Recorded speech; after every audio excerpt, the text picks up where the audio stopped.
considérée souvent comme une condition nécessaire à l'amélioration du bien-être humain, la croissance économique qui se traduit par l'accroissement durable des richesses créées a de multiples effets sur l'environnement naturel. En effet, la croissance économique désigne l'accroissement soutenu du produit intérieur brut réel sur une période donnée. Or, depuis plusieurs décennies, la question des effets de la croissance économique sur l'environnement naturel se pose avec une acuité croissante. En effet, la multiplication des activités de production et de consommation, moteur de la croissance, s'accompagne de conséquences environnementales de plus en plus préoccupantes. Dès lors, une question cruciale s'impose: dans quelle mesure la croissance économique constitue-t-elle une menace pour l'environnement naturel? Pour répondre à cette problématique, nous montrerons dans un premier temps que la croissance économique peut effectivement menacer l'environnement naturel, avant d'établir dans un second temps qu'une croissance responsable et durable est en mesure de le préserver. La croissance économique, telle qu'elle a été menée depuis la révolution industrielle, repose sur un modèle de production et de consommation intensive qui s'avère profondément néfaste pour l'environnement naturel. Deux effets majeurs peuvent être identifiés. En premier lieu, la croissance économique engendre une dégradation profonde de l'environnement naturel. Les activités de production, qu'elles soient agricoles, industrielles ou tertiaires, constituent les principaux moteurs de la croissance, mais génèrent en parallèle des pollutions sous toutes leurs formes: pollution du sol par les déchets industriels et les pesticides, pollution de l'eau par les rejets chimiques et les eaux usées, et pollution de l'air par l'émission de gaz à effet de serre et de particules fines. De même, la consommation des ménages, en augmentation constante à mesure que les revenus progressent, contribue à son tour à l'aggravation de ces pollutions à travers l'utilisation intensive de biens et services énergivores. Comme le souligne le document 1, la pollution atmosphérique réduit désormais l'espérance de vie de 2,2 ans en moyenne et fait chaque année davantage de victimes que l'ensemble des conflits armés dans le monde, ce qui témoigne de l'ampleur du problème à l'échelle planétaire. En second lieu, la croissance économique provoque un épuisement alarmant des ressources naturelles.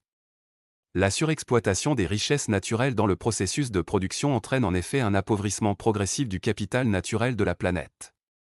La déforestation massive, la désertification des terres agricoles et l'épuisement des nappes phréatiques en constituent des illustrations frappantes. Ainsi, le document 1 nous apprend que, depuis l'an 2000 seulement, le monde a perdu plus de 10% de son couvert forestier, soit une surface équivalente à la moitié du territoire des États-Unis. Par ailleurs, l'utilisation excessive des ressources énergétiques non renouvelables, pétrole, gaz naturel, charbon, menace leur disponibilité pour les générations futures.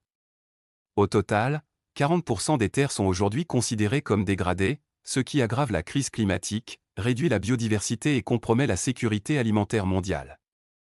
Ainsi, à travers ces effets cumulés sur la dégradation de l'environnement et l'épuisement des ressources naturelles, la croissance économique traditionnelle apparaît bien comme une menace sérieuse pour l'environnement naturel. Cependant, ce constat ne doit pas occulter l'existence d'alternatives permettant de concilier croissance et respect de l'environnement.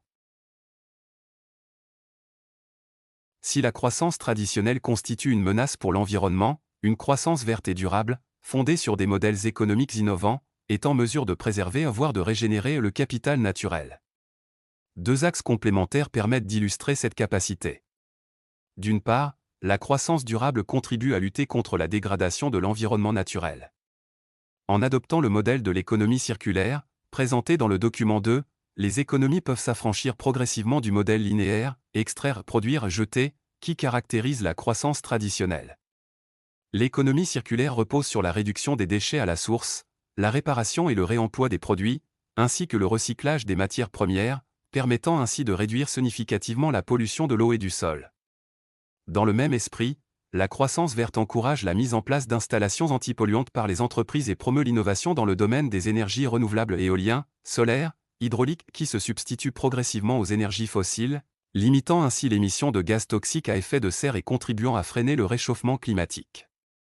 D'autre part, la croissance durable permet de lutter efficacement contre l'épuisement des ressources naturelles.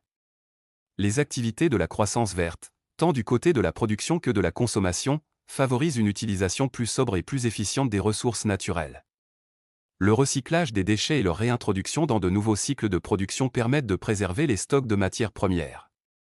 À titre d'exemple, comme l'illustre le document 2, dans le secteur du textile et de la mode, l'utilisation de l'agriculture régénérative pour produire du coton biologique et d'autres fibres naturelles, associée à l'emploi de colorants et de teintures naturelles, permet de fabriquer des vêtements de meilleure qualité, plus durables et respectueux de l'environnement, réduisant ainsi la pression sur les ressources naturelles non renouvelables. Ainsi, une croissance économique verte et circulaire, fondée sur des activités de production et de consommation responsables, permet de lutter efficacement contre la pollution, de préserver les ressources naturelles et de protéger, par conséquent, l'environnement naturel. Certes, la croissance économique qui adopte un modèle traditionnel visant uniquement l'intérêt économique est de nature à mettre en danger l'environnement naturel, à travers la dégradation des écosystèmes et l'épuisement des ressources naturelles. Néanmoins, une croissance économique verte et durable est respectueuse de l'environnement.